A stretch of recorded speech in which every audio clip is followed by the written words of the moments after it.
மனிதன் நினைக்கும் பொழுது நிறைய தவறுகள் செய்ய ஆரம்பிக்கிறான். கடவுள் அச்சம் இல்லாம கடவுள் நம்பிக்கை இருக்குங்கிறான், ஒரு பக்கம் திருடுறான். கடவுள் நம்பிக்கை இருக்குங்கிறான், ஒரு பக்கம் கொள்ளையடிக்கிறான். இன்னும் தப்பு செய்யறவன் அதிகமா காணிக்கை ரொம்ப போடுறான். நன்மை செய்யறவனை விட வழிபாட்டு தலங்கள்ல காணிக்கை ஜாஸ்தியா போறவன்லாம் யாரு?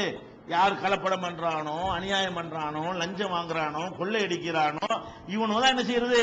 நம்ம கொள்ளையடிச்சு அடிச்சு விட்டோம், ஒரு பங்கு கடவுளுக்கு போட்டுமே அப்படின்னு கொண்டு என்ன செய்யறான்? காணிக்கையை செலுத்துகிறான். அப்போ இன்னொரு பக்கத்தில் பார்க்கும்போது என்ன செய்யறான்னா, கடவுளை பிரார்த்தனை பண்ணுவதற்கு, கெஞ்சி கேட்பதற்கு தயங்குகிறான் ஒரு பக்கம். இது கடவுளுடைய கருணையை குறைத்து மதிப்பிட்டதுனால. இன்னொரு பக்கம் என்னன்னு கேட்டா, கடவுளுடைய கண்காணிக்க முடியாத தூரத்தில் இருக்கிறான். நான் என்ன வேண்டாலும் செய்வேன், அல்லாஹ்வுக்கு தெரியாது. நான் எப்படி வேணாலும் நடப்பேன், அல்லாஹ் அதை கண்டுபிடிக்க இயலாதுன்னு நினைக்கிறான்ல. அதுக்கும் அல்லாஹ் சொல்றான், டேய் இளிச்சவாய் நினைச்சுக்கிறாத. கருணை வேற, இளிச்சவாய்த்தனங்கிறது வேற. கருணைங்கிறது என்னது? செய்ய வேண்டிய அடிக்க வேண்டிய இடத்துல அடிக்கவும் செய்வேன். அதுக்காக ஒரேடியா என்ன செய்யக்கூடாது, ஏமாளி மாதிரி என்ன நினைச்சிடக்கூடாதுங்கிறதுக்கு அல்லாஹ் என்ன செய்யறான்? மக்கள்கிட்ட வர்றான். எப்படி கேட்கறான்? நீ எது செஞ்சாலும் என்னை தப்பி நீ செய்ய முடியாது. நீ என்கிட்ட கேட்காட்டாலும் சரி, நீ புரோக்கர் வச்சு கேட்டாலும் சரி, நான் ஒவ்வொன்றையும் பார்த்துக்கிட்டு இருக்கிறேன். அத பல கோணங்களில் எல்லாம் நமக்கு வலியுறுத்துறான். எப்படி சொல்றான்? அவளா ஏலமுன, இவர்கள் அறிய மாட்டார்களா? அன்னல்லாஹ யஅலமு மா யுஸ்ருன வ மா யுலினூன். இவர்கள் எதை பகிரங்கப்படுத்தி செய்கிறார்களோ அதையும் அல்லாஹ் அறிகிறான். எதை மனசுக்குள் வைத்திருக்கிறார்களோ, ரகசியமா வைத்திருக்கிறார்களோ அதையும் அல்லாஹ் அறிகிறான் என்பதை இவர்கள் அறிய மாட்டார்களா? இது ஒன்னு அறிஞ்சா போதுமே. நம்ம வெளிப்படையா செய்யறது மட்டும் அல்லாஹ்வுக்கு தெரியாதுங்க, மனசுல நினைக்கிறது அல்லாஹ்வுக்கு தெரியும். ஒருத்தர் நினைச்ச தப்பு செய்வானா? நம்ம வெளிப்படையா செய்யறது தெரியாதுன்னு இவன் நினைக்கிறான். அல்லாஹ் என்ன கேட்கிறான்? அடே நீ வெளிப்படையா செய்யறது மட்டும் எனக்கு தெரியாதுடா, சிறு வச்சிருக்கிற ரகசியமா அதுவும் எனக்கு தெரியும். இது 2வது சூறாவுல 77வது வசனத்தில் அந்த இளிச்சவாய்த்தனம் வந்துடக்கூடாதுன்னு வேண்டி கருணையை சொல்லும் பொழுது அது ஒரு ஏமாளித்தனமா இருப்பான். அல்ல என்ன இதை தப்புங்களா நன்மைங்கிறான், ஒன்னு விவரம் கட்டவனா இருப்பான் இருக்க அப்படின்னு நினைக்க கூடாது இல்லையா?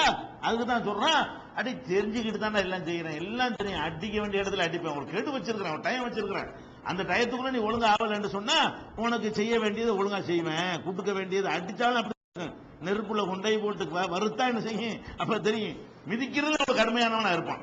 அப்ப இன்னொரு இடத்துல சொல்லி காட்டுறோம் 2:190 ஒமா தஃபாலு மின் கைரின் யஅலமுஹுல்லா. நீ செஞ்ச எந்த நன்மையா இருந்தாலும் அதை நான் பார்த்துக்கிட்டே இருக்கிறேன் அப்படிங்கிறான். அதே மாதிரி இறைவன்கிறவன் தூங்குறான், கடவுளை பத்தி நினைக்கிறாங்க. கடவுள் தூங்குவாரு, நம்மள மாதிரி ரெஸ்ட் எடுப்பாரு, யாராவது எழுப்பி விடணும், தூங்குற இடத்துல போய் டிஸ்டர்ப் பண்ண முடியுமா அப்படி எல்லாம் நினைக்கிறான் பாருங்க. அதெல்லாம் நம்ம ஒன்னு ஒன்னா போடுறான். உன்னுடைய கண்காணிப்புல நான் ஒரு செகண்ட் கூட விலகுவது இல்லை. சினத்தும் வலா நௌமுன், எனக்கு தூக்கம் கிடையாது, எனக்கு அசதி கிடையாது, எனக்கு மறதி கிடையாது, நான் எல்லாத்தையும் பார்த்துக்கிட்டு இருப்பேன். நீ நினைக்கிற அல்லாஹ் தூங்கு, ராத்திரில தப்பு செஞ்சா நம்ம தூங்குற மாதிரி அல்லாஹ் தூங்கிடுவான் அப்படி நீ நினைச்சிட்டு இருப்ப. நான் உன்னை ராத்திரிலையும் பார்த்துக்கிட்டு இருப்பேன், பகல்லையும் பார்த்துட்டு இருப்பேன், மறக்கவே மாட்டேன்னு சொல்லி 2வது சூறாவுல 255வது வசனத்தில் அல்லாஹ் சொல்லி காட்டுகிறான். ஒயின் துபுது மாஃபி அம்புசிக்கும் அவ் துஹ்ஃபூஹு யுஹாசிபுக்கும் பிஹில்லாஹ். உங்கள் உள்ளங்களில் உள்ளதை நீங்கள் வெளிப்படுத்தி சொன்னாலும் சரி, மறைத்து வைத்திருந்தாலும் சரி, எல்லாத்தையும் கணக்கிட்டு வைத்திருக்கிறேன். சில ஆளுக்கு அலட்சியப்படுத்தும், அது ஒரு விஷயம். கணக்கு வச்சிருக்கிறேன் எல்லாத்தையும். சில பேருக்கு பண்ண மாட்டேன், சில பேருக்கு அந்த மன்னிப்பு கிடைக்காது என்று சொல்லி 2வது சூறாவுல 284வது வசனத்தில் எல்லாம் சொல்லி காட்டுகிறான். இன்னும் பல இடங்கள்ல சொல்றான், யஅலமு சிர்ரக்கும் வ ஜஹரக்கும் வ யஅலமு மா தக்ஸிபூன். உங்களுடைய ரகசியங்களை அறிவான், வெளிப்படையாக பேசுவதை அறிவான், நீங்கள் எதையெல்லாம் செய்கிறீர்களோ அத்தனையும் அவனுக்கு தெரியும் என்று 6வது சூறாவுல 3வது வசனத்தில் அல்லாஹ் சொல்லி காட்டுகிறான். அதே மாதிரி யஅலமு மா ஃபில் பர்ரி வல் பஹரி, தரையில இருக்கிறத மாத்திரமல்ல, அது எல்லாரும் மேல உள்ளதை அறிய முடியும்.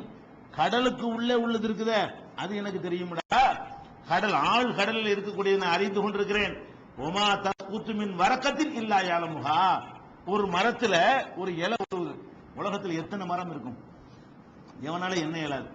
மரம் விழுந்தா கூட கணக்கு பண்ண இயலாது நம்மளால. மரத்துல இலை விழுத விடுங்க, ஒரு மரம் விழுந்தா கூட, ஒரு தோட்டமே விழுந்தா கூட எத்தனை மரம் விழுந்து நம்மளால சொல்ல இயலுமா? சொல்ல முடியாது. அல்லாஹ் சொல்றான், எத்தனை கோடான கோடி மரங்கள் உலகத்தில் இருக்கும், ஒவ்வொரு மரத்திலும் எத்தனை லட்சக்கணக்கான இலைகள் இருந்துகிட்டு இருக்கும். அந்த அவ்வளவு கோடான கோடி மரங்கள்ல அவ்வளவு லட்சக்கணக்கான இலைகள்ல ஒரே ஒரு இலை ஒரே ஒரு மரத்திலிருந்து கீழே விழுந்தா அவனுக்கு இது தனியா தெரியும். அல்லாஹ்க்கு எப்படி தெரியும்? நீ நினைக்கிற ஒண்ணு ஏமாத்தில நினைச்சிட்டு இருக்கிற. அல்லாஹ் பார்க்க முடியாது. பள்ளியாசல்ல செஞ்சதை நல்லா பார்ப்பான். நம்ம வெளியே வந்துட்டோம்ல, கடையில தானே இருக்கிறோம், இரும்பு கோட்டையில உட்கார்ந்து இருக்கோம்ல, யாருக்கு தெரியும் நினைக்கிறிய? எது எனக்கு தெரியும்? ஒவ்வொரு மரத்தையும் நான் பார்க்கிறேன். ஒவ்வொரு மரத்தில் உள்ள ஒவ்வொரு இலையையும் தனித்தனியா பார்த்துட்டு இருக்கிறேன். அது உளுந்தா எனக்கு தெரியும். இத்தனாம் தேதி இத்தனை மணிக்கு இந்த மரத்தில் இத்தனை இலை உளுந்தது, இந்த இலை உளுந்தது, இத்தனை மைக்ரோ செகண்ட்ல அது தரையை வந்து தொட்டதுன்னு சொல்லி எனக்கு தெரியும். இப்ப இந்த மரத்துல மொத்த இலை எண்ணிக்கை எனக்கு தெரியும். அதுல எத்தனை விழுந்துச்சுன்னு எத்தனை எனக்கு தெரியும். பெரிய இலை எத்தனை, சின்ன இலை எத்தனை எப்படி தெரியும்.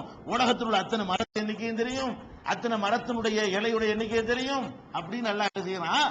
ஒரு இலை கீழே விழுந்தாலும் வலா ஹப்பத்தின் ஃபீ லுலுமாத்தில் அர்லி, பூமியுடைய ஆழத்தில் புதைந்து கிடக்கின்ற ஒரு கோதுமை மணியாக இருந்தாலும் அது எனக்கு தெரியும். வலா ரத்தபின் வலா யாபிசின், ஒரு காஞ்சதா இருந்தாலும் ஒரு ஈரமானதா இருந்தாலும் அது எனக்கு தெரியும்.